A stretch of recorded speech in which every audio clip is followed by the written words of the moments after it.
कवींद्र परमानंद हे नाव तुम्ही ऐकून असाल.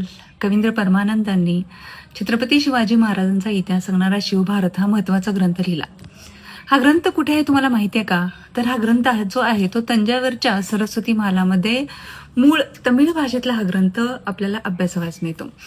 याची नोंद जर्मनीतील लॅपिझिंग येथील संस्थेमध्ये सुद्धा जनरल ओरिएंटल सोसायटीमध्ये याची नोंद आहे की जो ओरिजिनल तमिळ ग्रंथ आहे शिवभारत हा तंजावरमध्येच आहे.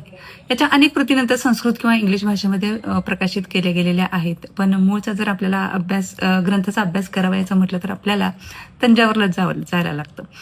हा जो 32 अध्यायांचा ग्रंथ आहे, या ग्रंथामध्ये कवी परमानंदांनी ज्यावेळेस ते काशीमध्ये आलेले होते त्यावेळेस काशीतील काही पंडितांनी त्यांना शिवप्रभूंचे चरित्र ऐकवण्याची विनंती केली.